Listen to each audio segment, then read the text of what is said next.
13층에 있어요. 이제 13층에서 이제 엘리베이터를 요즘도 이제 13층인데 타고 딱 내려오면은 12층에서 또 청년이 타고 쭉 내려오면은 아무도 안 타요. 그러면은 이제 딱 내리고 싹 가잖아요. 가면은 제 마음속에 이런 생각이 들어요.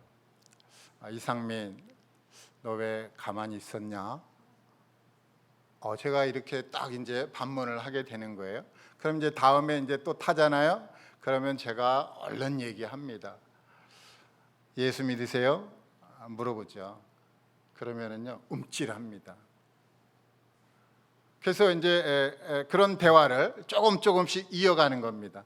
그래서 늘 만나면 이제 사람들이 많으면은 다 들으라고 얘기할 때도 있고, 어떨 적에는 좀 조용히 해줘야 되겠다. 애들이 타면은 조용히 해야 돼요. 애들이 그냥 막 몰려서 타면은 애들한테 물어보면 애들 대답은 정확합니다. 그래서 주님이 그랬잖아요. 어린아이들이 내게 오는 것을 금하지 말라. 아이들에게 물어보면은요, 대답은 간단하고 명료합니다. 어른들한테 물어보면은요, 대답은 꼭 옆으로 빠져요. 그래도 끊임없이 계속 접촉을 합니다. 그야말로 10초 전도예요. 10초 전도. 제게 주어진 시간입니다. 만약에 그 시간을 제가 쓰지 못한다면은 그것도 얘기를 못하면서 어디 가서 무슨 얘기를 하겠냐 이거죠. 남들은 그럴 수도 있어요. 아니 그렇게 전도해서 그분들이 다 교회를 왔느냐? 안 오죠. 당연히 안 옵니다.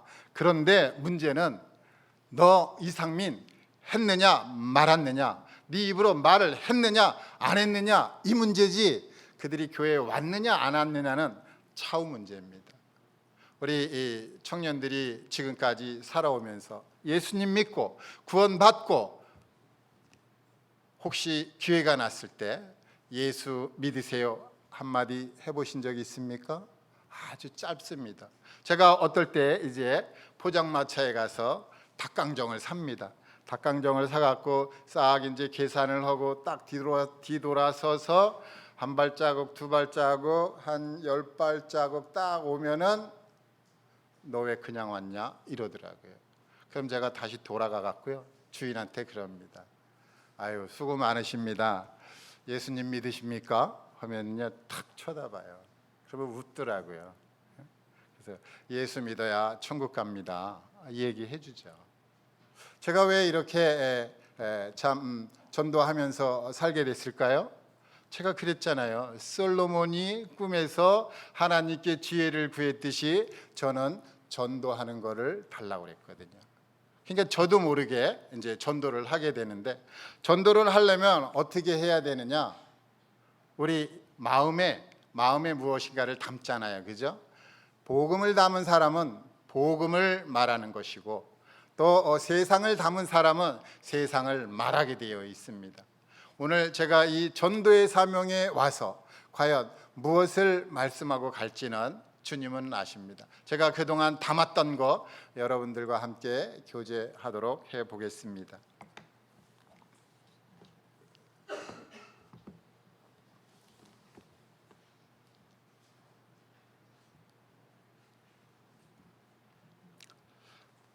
주제 말씀이 누가복음 4장 43절입니다. 다 함께 한번 읽어보겠습니다. 시작.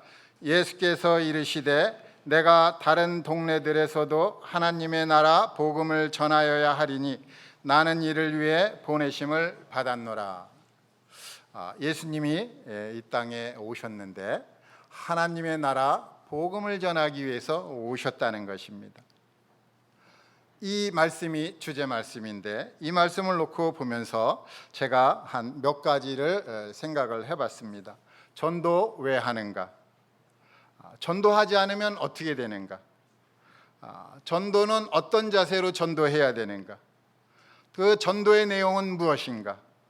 또 전도는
성경 한 구절을 찾아보도록 하겠습니다. 우리 히브리서 4장을 한번 보겠습니다.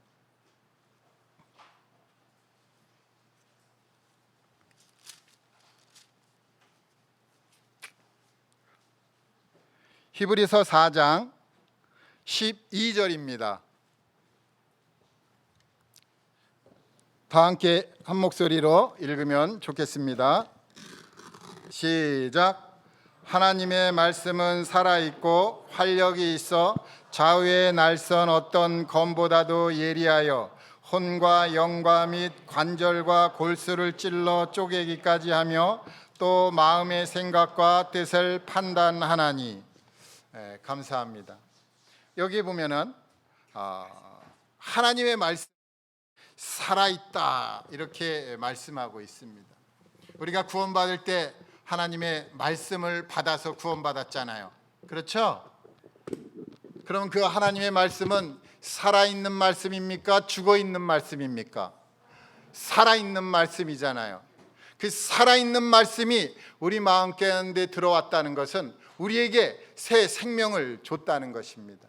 이 생명은 활동하고 이 생명은 반응한다는 것입니다. 이 생명이 있어야 전도하는 것입니다.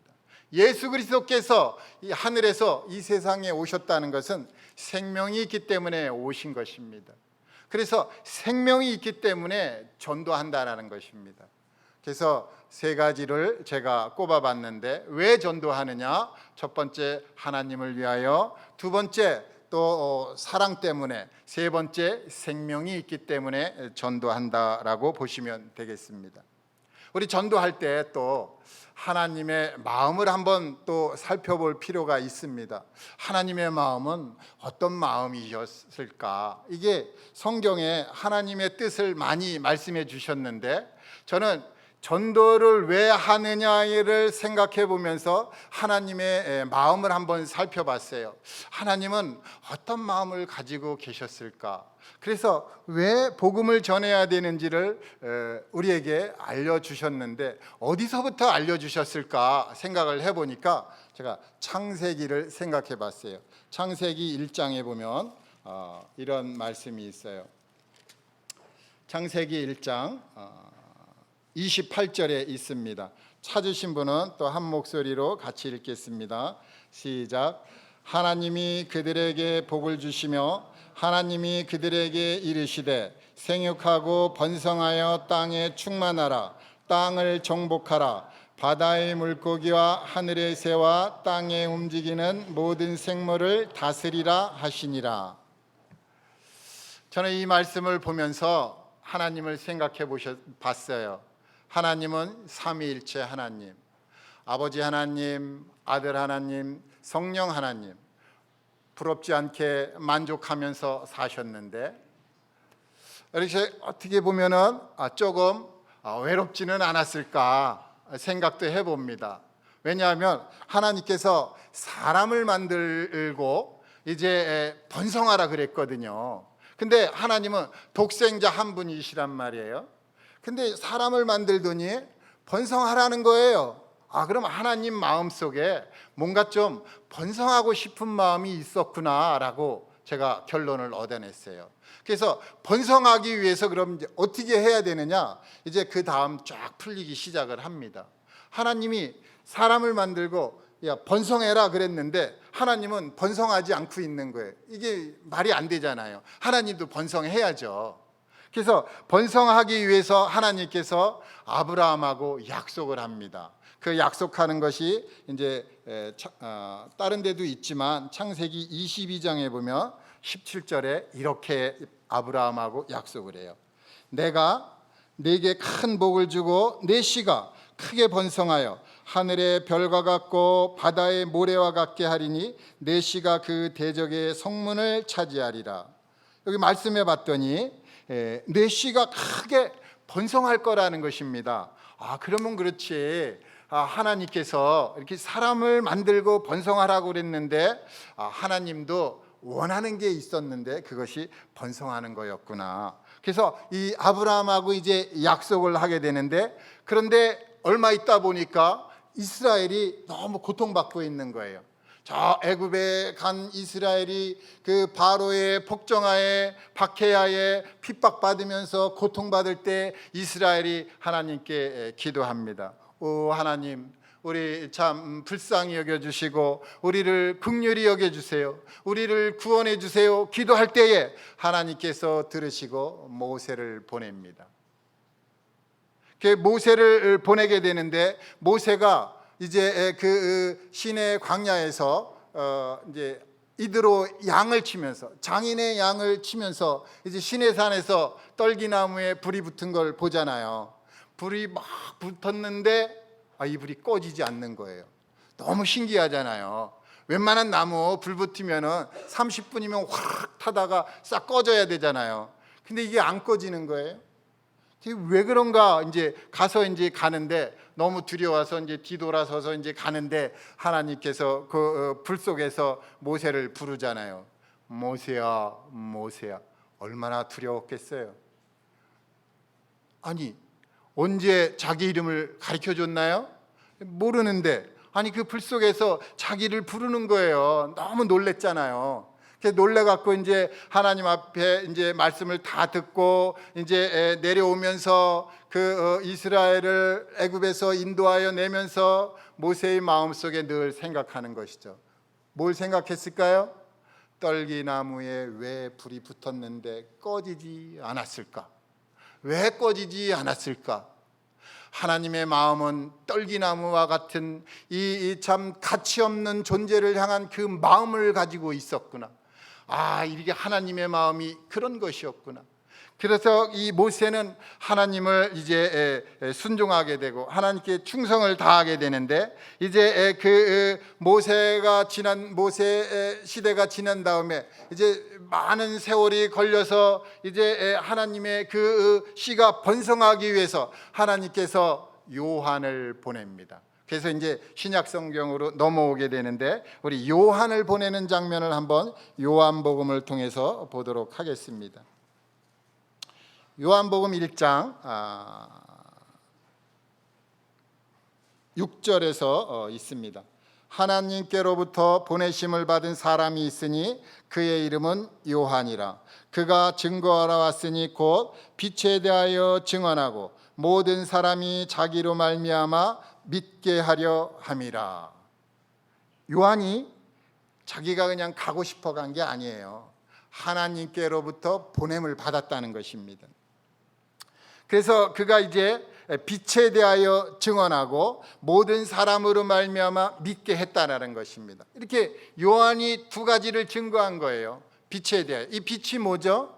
참빛, 곧 바로 예수 그리스도라는 것입니다. 예수 그리스도에 대해서 증언하고 또 그로 인해서 이제 믿게 되는 그러한 것들을 전했다는 것입니다. 이 예수 그리스도를 전했는데, 이 요한 다음에 바로 예수님이 나오잖아요. 우리 오늘 주제 말씀 누가복음 4장 43절에 있는 말씀, 예수님이 참 하나님 나라 복음을 전하기 위해서 이 세상에 오셨다는 것입니다. 하나님이 이렇게 그 아브라함에게 약속한 걸 이루기 위해서요, 계속해서 사람들을 보냅니다. 모세를 보냈죠. 또 요한을 보냈죠. 또 예수님도 보냈습니다. 예수님도 내 맘대로 이 세상에 온 게 아닙니다. 질서를 지켰어요. 아버지가 보내야 오는 것입니다. 우리들도 질서를 잘 지키죠. 교회에서 질서를 잘 지키고, 가정에서 질서를 잘 지키고, 또 이런 캠프에 참석해서도 질서를 잘 지키잖아요. 예수님도 질서를 잘 지키셨습니다. 그래서 아버지께서 보내서 이제 이렇게 오셨다는 것입니다. 그리고 이제 예수님께서 이 땅에 오셔서 또 누구를 보내죠? 우리 마가복음 3장을 보도록 하겠습니다.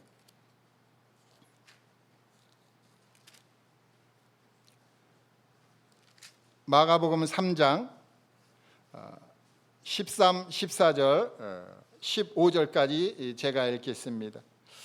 또 산에 오르사 자기가 원하는 자들을 부르시니 나아온지라. 이에 12를 세우셨으니 이는 자기와 함께 있게 하시고 또 보내사 전도도 하며 귀신을 내쫓는 권능도 가지게 하려 하심이러라.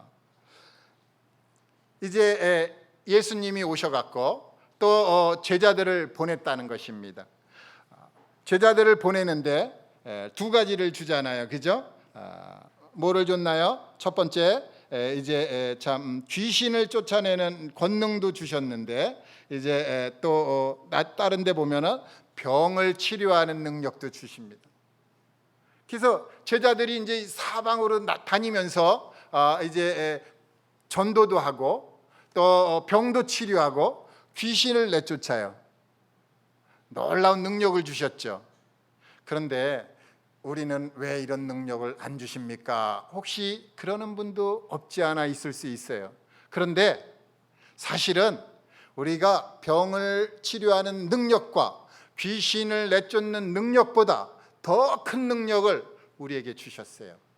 그것이 잠시 후면 나옵니다. 어떤 능력을 주셨을까? 예? 그리고 이제 제자들을 보냈잖아요. 제자들을 보내고 나서 이제 마가복음 5장에 가 보면은 이런 말씀이 또 있습니다. 마가복음 5장을 한번 보시겠습니다. 여기에 보면은 이제 바다 건너편 거라사인 지방이 나옵니다. 그래서 거기에 더러운 귀신 들린 사람이 있었는데, 이 사람이 무덤 사이에서 거처하는 이 사람인데, 이 사람은 쇠사슬로도 맬 수 없고 또 여러 번 고랑과 쇠사슬에 매여 있어도 쇠사슬을 끊고 고랑을 깨뜨리고 하는 아주 더러운 귀신 들린 사람이에요. 그런데 이 더러운 귀신 들린 사람을 만나려고 예수님이 이 사람을 찾아왔다는 것입니다. 우리 예수님이 전도할 때는 많은 사람에게 전도도 하지만 한 사람을 위해서도 전도합니다. 놀랍죠?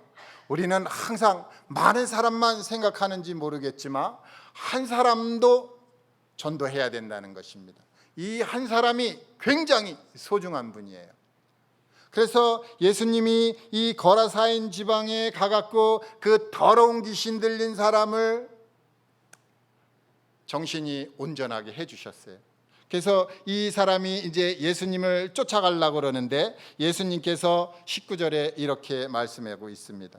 허락하지 아니하시고 그에게 이르시되 집으로 돌아가 주께서 내게 어떻게 큰 일을 행하사 너를 불쌍히 여기신 것을 네 가족에게 알리라.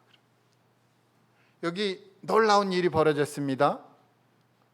귀신 들린 자가 이제 전도하는 사람으로 변했어요. 그래서 이 사람을 그 데가볼리지요, 한 10개 도시가 있는 아주 참 큰 그런 마을이잖아요. 거기에 어떻게 보면 전도자로 보낸 거예요. 이렇게 하나님은 모세도 사용하고 요한도 사용하고 또 예수님도 보내주시고 또 제자들을 사용하셨어요. 근데 이 제자들 중에는 어부들이 많아요. 어부, 그죠? 왜 어부들을 많이 썼을까요? 제가 가만히 보니까 뭐 사람이 없어서 그랬는지 모르지만 이 어부들은 대단한 분들이에요. 어부들은 그 당시에 뭐 이렇게 참 생활을 영위해 나가기 위해서 물고기를 잡고 힘들게 살았는지 모르지만 이 어부들은 예수님이 나중에 이제 이 어부들한테 그러잖아요. 나를 따라오너라, 내가 너희로 사람을 낚는 어부가 되게 하리라 그러잖아요. 근데 이 어부가 얼마나 기술이 좋으냐? 이 어부는요, 인내심이 있어요. 인내해야 돼요. 물고기 잡으려면. 그렇죠? 이게 뭐냐면요, 전도할 때 인내가 필요하다는 거예요. 또 물고기 잡는 이 어부는요, 기술이 좋아요. 이 투망을 잘 던집니다. 어떻게 어느 때 던져야 물고기가 잡히는지 잘 알아요. 그래서 이 전도도 마찬가지라는 것입니다. 그리고 분별력이 있어요. 고기가 어디에 많이 있는지. 우리 아무데나 가서 막 하면 안 되겠죠, 그죠? 이왕에 하는 거, 전도하는 거 좀 이렇게 잡힐 만한 곳에 가서 하면 좋겠죠. 그래서 이 어부들을 이제 택하고 그랬는데, 근데 놀라지 마세요. 이 어부들은 나이가 몇일까요? 예수님의 제자들은 나이가 몇 살 정도 돼 보입니까? 40대? 50대? 30대? 제가 보기엔 다 20대입니다. 아주 청년들이에요. 이들이 예수님의 제자가 됐어요. 그래서 이 청년들, 이들로 인해서 지금 세계가 복음화가 됐다라는 것입니다. 또 되어가고 있고요. 젊은 청년들이 세계 최초의 복음 전도자가 됐다라는 것입니다. 얼마나 놀라운 일이에요. 그리고 이제 누구를 또 보내느냐? 누구를 보내죠? 이제는 사도행전 1장을 가보시면 됩니다.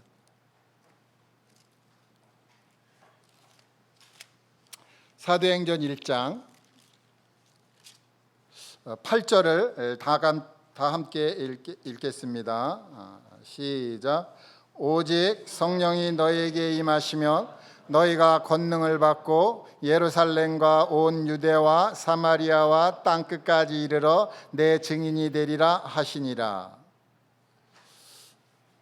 얼마나 감사한 말씀인지 모르겠어요. 성령이 임하면 권능을 받게 되고 예루살렘, 온 유대, 사마리아, 땅끝까지 이르러 복음을 전하게 된다는 것입니다. 너무 감사가 됩니다. 사도행전을 잘 읽어보면은요, 이 사도들이 전도하러 안 가요. 그러니까 주님이 이제 전도하게끔 합니다. 전도하게끔 해서 이제 성도들이 쫙 흩어지는데 어떻게 돼요? 땅끝까지 가야 되는데 땅끝에 있는 사람이 와서 복음을 들어요. 놀라운 일이 벌어지는 것입니다. 우리가 열정을 가지고 복음을 전해야 되겠다 한다면은요, 뭐 저기 땅끝까지, 우리가 물론 이미 땅끝이지만, 대한민국이 이미 땅끝이지만 땅끝까지 안 가더라도 지금은요 대한민국 위상이 높아져 갖고 전 세계에 있는 사람들이 대한민국으로 몰려들어요. 내가 열정만 있다면, 내가 정말 성령의 인침을 받았다면 어디서든지 어딜 가든지 전도할 수 있다라는 것입니다. 여기 대한민국에요, 외국인들이 수백만 명이나 와 있습니다. 전도하지 않으면 어떻게 되겠죠? 여기 이제 성경에 보면은 차례차례 제가 찾아보겠습니다. 열왕기하 7장에 보면 말씀이 있어요.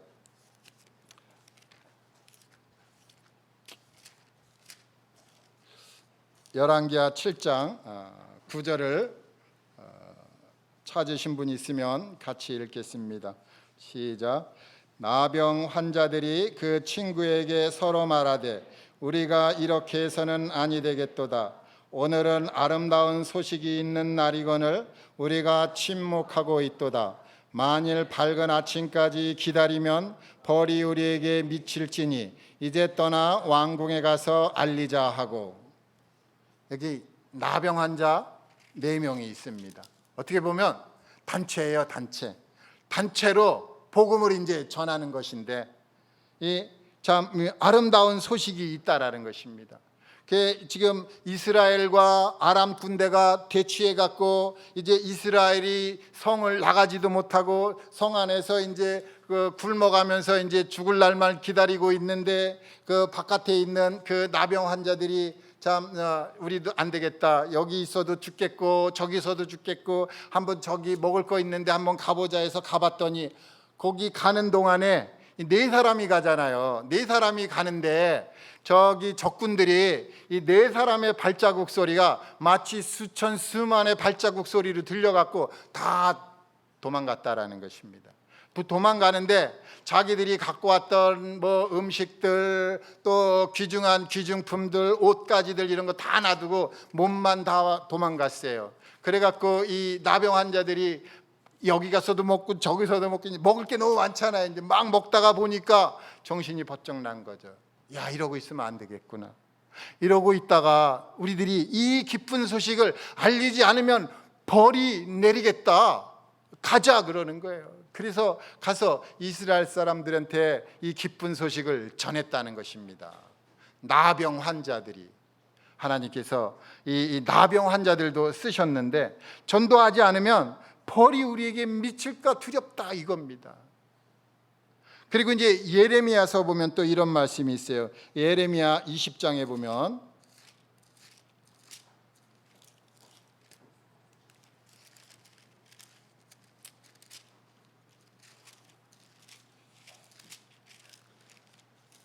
예레미야 20장 9절을 또 찾았으면 다 읽겠습니다. 시작. 내가 다시는 여호와를 선포하지 아니하며 그의 이름으로 말하지 아니하리라 하면 나의 마음이 불붙는 것 같아서 골수에 사무치니 답답하여 견딜 수 없나이다. 우리가 복음을 마음에 품었잖아요. 말씀을 마음에 품었어요. 그런데 이걸 자꾸 묵살을 하는 거야. 예? 여기 죽어가는 사람들이 허다한데 그냥 한 번 말만 해도 되는데 그러면 그 사람들이 구원받는다? 이게 아닙니다. 구원은 하나님께 있는 것이지 내게 있는 게 아닙니다. 나는 다만 통로라는 것입니다. 나를 통해서 예수 그리스도가 증거돼야 되는데 입을 꼭 다물고 있으면 어떻게 하자는 것입니까? 이 예레미야가 하나님의 말씀을 받았는데 하나님 전 뭐 좀 힘들고 뭐 박해당하고 어려움 당하고 전 말씀 전하지 않겠습니다 하니까 답답해서 견딜 수가 없다라는 것이에요. 그래서 밖에 나갑니다. 저도 그런 적이 있어요. 저도 안산에 살잖아요. 안산에 이제 코로나 전인데 중앙역이 있잖아요. 중앙역에 제가 전도지 들고 나갑니다. 전도지 들고 나가서 전도지를 막 돌려요. 돌리면은 어느 날은 좀 꾀가 나잖아요. 주님 오늘은 좀 몸도 불편한데 안 나가겠습니다 하고 있잖아요. 그러면 몸이 더 아파. 그러면 아유 주님 알겠습니다 하고 제가 다시 나가요. 다시 나가서 그냥 외치는 게 하나잖아요. 가끔 가다가는 외치는 것까지도 물어봐요. 하나님 뭐라고 외쳐야 됩니까? 그러면 항상 말씀이 뭐예요? 모든 사람은 풀이다. 풀한테 외치는 거 그렇게 두렵냐 그러더래. 그래서 외쳐야죠. 예수 믿으십시오. 그러면요 지나가는 사람이 뭐라 그럽니까? 네 믿겠습니다 그래요? 아니잖아요. 그래도 해야죠. 죄 때문에 지옥 갑니다. 그러면 지옥에 가봤습니까? 대번에 물어보잖아요. 그래도 전 말했잖아요. 할 말이 있잖아요. 저는 말했습니다. 저에게 주어진 사명은 말하라는 것이지 그 사람 구원하라는 게 아닙니다. 구원은 하나님께 있습니다. 그리고 이제 전도하지 않으면 어떻게 되느냐? 고린도전서 9장을 보겠습니다.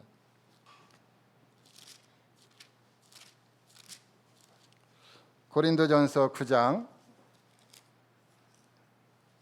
16절 또 찾았으면 다 같이 읽겠습니다. 시작. 내가 복음을 전할지라도 자랑할 것이 없으며 내가 부득불 할 일임이라. 만일 복음을 전하지 아니하면 내게 화가 있을 것이로다. 놀랍지 않으세요? 복음을 전하지 않으면 화가 닥친대요. 나병 환자들은 벌이 있을까 두렵다고 하고 예레미야는 답답해서 견딜 수 없다고 그러고 사도 바울은 내게 화가 있을 것이다 그러는 거예요. 복음 전하지 않으면 안 된다는 것입니다. 정말 성령이 임했으며 복음을 전해야 된다는 것입니다. 지금까지 어떻게 살아왔는지 하나님은 그거 따지지 않습니다. 오늘 이후로 복음은 전해야 되는 것이구나. 그래서 예수님이 이 세상에 오신 것이구나. 모세를 보낸 것도 요한을 보낸 것도 예수 그리스도를 보내신 것도 다 복음 때문에 보낸 것이구나. 근데 이 복음을 전할 때 어떤 자세로 복음을 전해야 합니까? 여기 성경에 보면 뱀같이 지혜롭고 비둘기같이 순결하라고 그러잖아요. 뱀이 지혜롭습니까? 지혜롭죠. 예? 창세기에 가보면 뱀이 얼마나 지혜롭습니까? 아담하고는 뱀이 부딪히지 않아요. 하와하고 부딪히죠. 왜 하와하고 부딪혀요? 말씀을 잘 모르니까. 그래서 한번 툭 건드려 보잖아요. 뱀같이 지혜로워야죠. 우리 지나가다가도요, 한번 딱 물어봅니다. 교회 다니세요? 대답이 없어요. 그러면 아니죠. 대꾸를 해요. 그러면 한마디 더 할 수 있잖아요. 구원 받으셨어요. 물어볼 수 있잖아요. 뱀같이 지혜로워야 되는데 두 번째가 중요해요. 순결하라. 죄를 범하면서 하면 안 된다는 것입니다. 죄 짓는 삶을 멈춰야죠. 죄가 있으면 자백해야죠. 구원이 끝이 아니잖아요. 구원은 시작이잖아요. 우리가 삶에서 항상 죄 짓지 않으면 좋겠지만 죄를 짓잖아요. 죄를 지면 어떻게 해야 돼요? 빨리 자백해야죠. 내 스스로 죄를 못 깨달으면 하나님은 죄를 깨닫게 해주십니다. 우리에게 성령님을 주셨잖아요. 성령님이 우리의 마음을 터치하잖아요. 그러면 죄가 뭔지 금세 알게 되고, 그것을 내가 캐치했으면 빨리 자백을 해서 죄를 버리고 그리고 복음을 전해야 되겠습니다. 그런데 이 중요한 게 있습니다. 복음을 전하는데 날씨, 하늘을 딱 쳐다보는 거예요. 먹구름이 꼈네. 나가면 안 되겠네. 이러면 또 안 된다는 것입니다. 그래서 풍세를 살피면은 안 된다는 것입니다. 전도하는데 뭐 비 오고 눈 오고 뭐 상관 있습니까? 우산 쓰고 하면 되죠. 겨울에는 좀 따뜻한 옷 입고 나가면 되죠. 안 그렇습니까? 저만 그런가요? 그리고 이제 레위기서에 보면은요, 아주 재미난 말씀이 있어요. 하나님이 정한 물고기, 뭐 부정한 물고기 가르쳐 주는데 정한 물고기가 있고 부정한 물고기가 있다라는 것입니다. 근데 뭐가 정한 물고기냐? 이 지느러미가 있고 이 비늘이 있으면 정한 물고기라는 거예요. 그래서 이 비늘이 있고 지느러미가 있으면은요, 앞으로 전진한다는 것입니다. 전진하는 것이에요. 그래서 이 부정한 물고기들은요, 지느러미는 있는데 비늘이 없어. 이게 부정하다는 것입니다. 이 비늘이 뭐냐면은요, 장수들이 전쟁에 나가면은 이제 그 장수복을 입는데 장수복 잘 살펴보면은요, 비늘이 이렇게 달려 있습니다. 많이 봤죠? 그 비늘이 있는 의미는 뭐예요? 후퇴하면 죽는답니다. 후퇴하면 죽는 것입니다. 그래서 비늘 있는 물고기는 전진만 하는 거예요. 후퇴하면은요, 이 물이 들어가 안 됩니다. 그리고 이 지느러미는 뭐예요? 방향을 트는 거예요. 방향을 틀고 전진하는 거지 후퇴는 없습니다. 그래서 우리가 복음을 전하는 이 삶에 있어서는 이제 뱀처럼 지혜롭고 비둘기처럼 순결하고 또 풍세를 살피지 말고 전진해야 된다는 것입니다. 또 방향도 틀을 수는 있습니다. 그리고 나서 제일 중요한 게 뭐죠? 하나님의 비밀을 맡은 사람은 뭐가 있어야 돼요? 충성함이 있어야죠. 충성해야죠. 내가 반드시 이 말씀은 전해야 되겠다. 그 말씀이 뭐죠? 예수 그리스도죠. 우리가 또 이렇게 예수 그리스도 복음 말씀을 전하는 데만 집중하면 안 되겠습니다. 한편으로는 또 이렇게 사람하고 잘 친하게 지내갖고 그 사람을 또 인도해야죠. 전도자 앞으로 데려오든지 교회 장로님 앞에 데리고 오든지 그러면서 또 복음을 잘 전하는 분 앞에 이 사람을 데리고 오는 역할도 우리는 해야 되겠습니다. 그래서 친구들이 있으면 사이좋게 지내고 또 선물이라도 좀씩 나눠주면서 친구를 사귀고 그렇게 해야 되겠죠. 근데 우리가 직접적으로 이제 복음을 전하게 된다면 복음의 내용이 4가지 정도를 저는 꼽았습니다. 이제 고린도 전후서에 보면은 사도 바울이 전했던 복음의 내용 네 가지가 있는데 첫 번째 뭐죠? 그리스도의 죽음입니다. 세상에 어떤 영웅이 죽었는데 죽음을 전해달라고 하는 영웅이 어디 있어요? 살아있을 때 혁혁한 공로를 전해달라고 전하자고 또 이렇게 그렇게 하는데 예수 그리스도는 죽음을 전하라는 것입니다. 이 죽음이야말로 변질될 수 없는 복음입니다. 다 변질이 될 수 있어도 예수 그리스도의 죽음을 어떻게 변질시킬 수가 있겠습니까? 그래서 이 복음의 시초는 예수 그리스도의 죽음입니다. 두 번째 사도 바울이 전한 건 예수 그리스도 부활입니다. 죽으셨기 때문에 부활하는 것이죠. 예수 그리스도의 죽으심은 하나님을 위하여 죽으셨고 우리의 죄를 위하여 죽으셨습니다. 그분이 부활하신 것은 하나님께서 연락하셨다는 것입니다. 우리의 모든 죄 문제를 해결했고 하나님을 만족하게 하셨다는 것입니다. 그래서 부활을 전하고 그 다음에 이제 또 뭐죠? 하나님의 아들 되심을 전했다는 것입니다.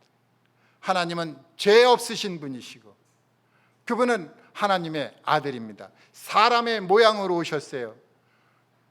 여러분들 생각해 보신 적 있어요? 왜 하나님께서 독생자를 세상에 보냈을까? 천사들도 많잖아요. 힘센 천사들, 지혜로운 천사들, 능력 있는 천사들 얼마든지 있는데 왜 독생자를 보냈을까요? 그리고 오늘날 왜 우리들을 사용하실까요? 천사들 아직도 있는데 얼마든지 있는데 우리들을 쓴다는 것입니다. 그리고 이제 네 번째 사도 바울이 전했던 게 뭐냐? 그리스도의 주 되심입니다. 우리의 주님입니다. 예수 그리스도는 우리의 주님이세요. 그래서 이 네 가지의 내용이 복음의 핵심적인 내용인데 이제 다른 것이 더 이제 성경에서 있다라고 하시는 분은 그걸 추가해서 전하시면 되겠습니다. 그러나 요 네 가지는 빼먹으면 안 되겠죠. 근데 이제 이 복음을 어떻게 또 전하느냐 이겁니다. 이런 내용이 있는데 복음의 내용이 있는데 어떻게 전할 것이냐? 복음을 어떻게 전했으면 좋겠습니까? 우리 여러분들 오늘 즐거우십니까? 즐거웠어요? 즐겁죠? 뭐 찬송 부르니까 이렇게 저도 뒤에서 들었는데 너무 즐거워 보이더라고요. 복음은요 즐겁게 전하는 것입니다. 예? 막 인상 쓰면서 그럴 필요가 전혀 없어요. 우리 성령님을 우리 마음에 주셨잖아요. 왜 주셨어요? 즐거우라고 줬잖아요. 기쁘라고 줬잖아요. 기뻐야죠. 복음을 못 전했어요? 기뻐야죠. 복음을 전했어요? 그래도 기뻐야죠. 예? 우리 기뻐야 되는 것입니다. 교회에 모일 때도 기쁘고요. 집에 가서도 기쁘고 항상 어디서든지 기뻐야 돼요. 그래서 사람들이 우리를 보면은 저 사람 좀 이상하네. 어? 왜 기뻐하지? 어? 그냥 우리만 보면은 이상하게 느끼는 거예요. 근데 이 성령을 주신 이유는 기쁘게 살으라고. 근데 기쁘게 사는데 복음을 전할 때 인상 쓸 필요는 없잖아요. 그렇죠? 친구들 사귀는데 기쁘게 사귀십시오. 즐겁게 사귀십시오. 하나님이 기뻐하실 것입니다. 언제까지 복음을 전할 건가? 이 중요하죠. 언제까지 복음을 전하는가? 야, 이거 앞으로 뭐 주님이 오실 때가 가깝다고 하는데 이 몇 년이나 더 지나면 오실까? 뭐 100년? 뭐 이러다 1000년 가는 거 아니야? 우리가 그런 걱정할 필요 없어요. 하나님은 이미 모든 걸 다 준비해 놓고 계획해 놓으셨습니다. 그래서 우리가 언제까지 복음을 전할 것인지까지도 알려주셨어요. 놀랍지 않으세요? 우리 한번 찾아가 볼까요? 로마서 11장.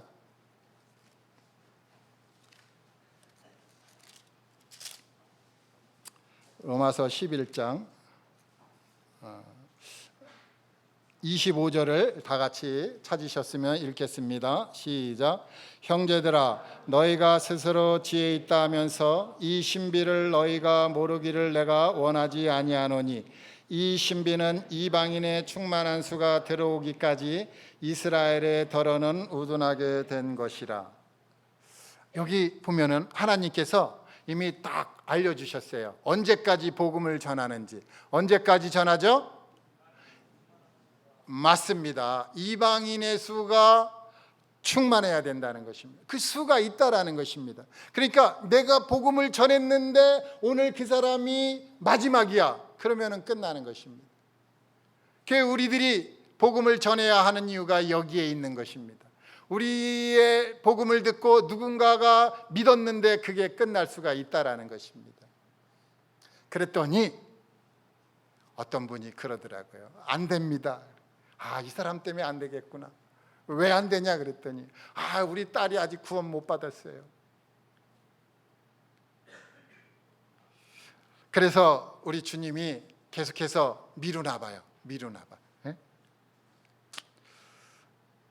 그리고 이제 마지막으로 이제 전하는 거예요.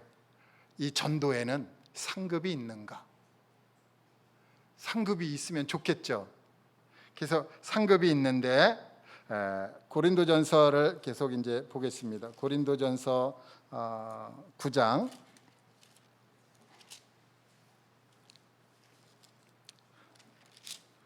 23절부터 좀 제가 몇 구절 읽겠습니다. 내가 복음을 위하여 모든 것을 행함은 복음에 참여하고자 함이라. 운동장에서 다름질하는 자들이 다 달릴지라도 오직 상을 받는 사람은 한 사람인 줄 너희가 알지 못하느냐. 너희도 상을 받도록 이와 같이 다름질하라. 이기기를 다투는 자마다 모든 일에 절제하나니 그들은 썩을 승리자의 관을 얻고자 하되 우리는 썩지 아니할 것을 얻고자 하노라. 여기 이기기를 다투는 자마다 모든 일에 절제한다는 것입니다. 우리가 복음을 전하기 위해서 절제해야 될 부분이 있습니다. 그렇죠? 복음을 전하시는 분들은 너무 잘 알아요. 내가 만약 지금까지 복음을 전하지 않는 삶을 살았다면 이제부터 복음을 마음에 품으십시오. 복음을 품되 어디까지 품어야 돼요? 여기 아구까지 꽉 차게 품어야죠. 조금 품으면 안 됩니다. 많이 품으세요. 많이 품어. 복음을 내가 존경하는 분이 있으면 그분의 메시지를 계속 듣든지 아니면 성경을 계속 읽든지 그래갖고 충분히 내가 채웠으면은요 가만히 있어도요 예수 믿으라는 소리가 저절로 나옵니다. 그래서 많이 품으셔야 됩니다. 그러면은 이제 복음을 전하기 위해서 이제 절제할 부분을 이제 나타나게 됩니다. 절제하고 복음을 전하게 되는 것이죠. 그렇게 되면은 무슨 관을 얻는다고요? 썩지 않을 관, 썩지 않는 관을 얻는다는 것입니다. 이 세상에서 나눠주는 관은 다 썩을 것입니다. 마라톤 선수가 1등에서 월계수관을 딱 머리에 썼어요. 그거 10,000년 후면 어떻게 되겠어요? 썩겠죠. 우리 참 그 올림픽에 나가서 금메달을 땄어요. 1억 년 후면 어떻게 되겠어요? 그거 다 어디로 갔는지 없어졌겠죠. 다 이렇게 이제 세상에 있는 것들은 세월이 지나면 다 없어지지만 우리가 받는 이 썩지 아니할 관은 영원한 것입니다. 그 영원한 그 관, 그것을 다른 곳에 보면 자랑의 면류관, 기쁨의 면류관 막 그래요. 우리가 그러한 아주 좋은 면류관을 받는데 왜 마다하겠습니까? 그냥 우리가 뭘 바래서 하는 건 아닙니다. 제가 뭘 바래서 복음을 전하는 건 아니에요. 그런데 주님이 그런 걸 주시겠다고 그러는 게 얼마나 감사해요. 안 줘도 할 텐데 준다니까 더 열심히 하게 되잖아요. 안 그렇습니까? 나만 그래요? 우리 모두 다 이렇게 주님이 좋은 약속의 말씀을 주셨습니다. 결론을 말씀드리겠습니다. 결론을 보려면은 우리 디모데후서 4장을 보겠습니다.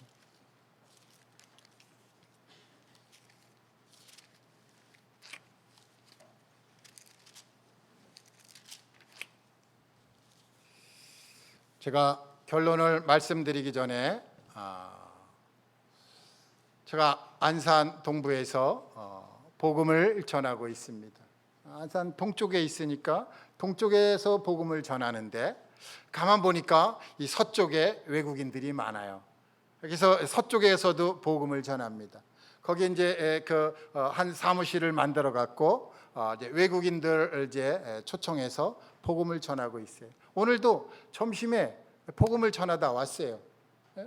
비가 오니까 외국인들이 일을 안 가는 거예요. 뭐 갈 수가 없잖아요. 그러니까 모였으면 좋겠대. 그럼 좋다, 모이자. 그래서 이제 또 복음을 전합니다. 월요일 날 모여서 복음 전하죠. 화요일 날 비가 오면 모여서 또 복음 전하죠. 수요일 날 또 복음 전하죠. 목요일 날 비 오면 또 만나죠. 금요일 날 기도 집회 가야 되는데 만나자 그러면 또 만나야죠. 토요일 날 정기적으로 만나죠. 주일 날 정기적으로 만나죠. 그렇게 살고 있어요.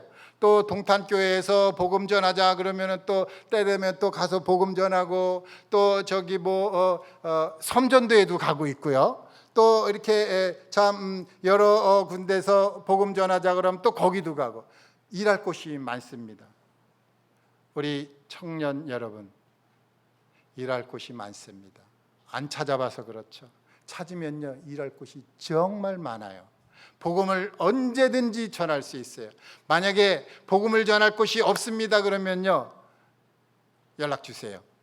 얼마든지 있습니다. 우리 디모데후서 4장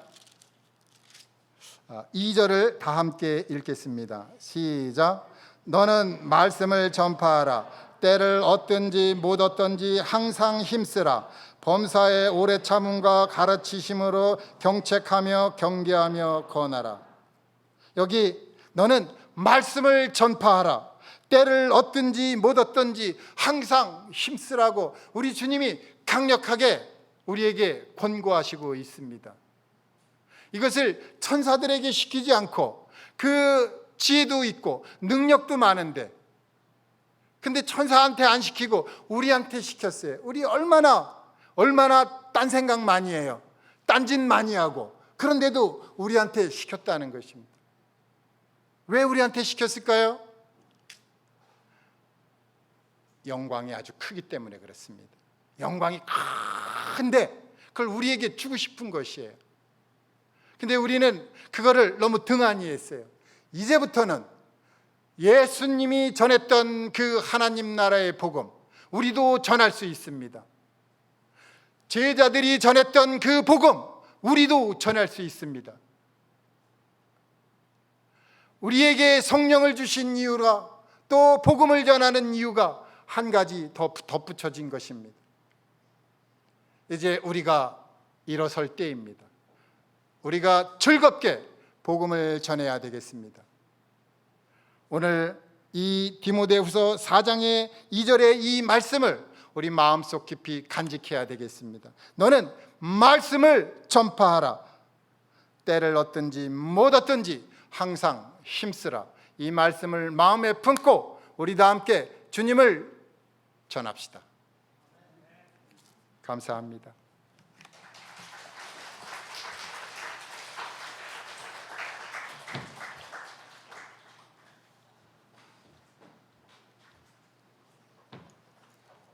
네, 감사합니다.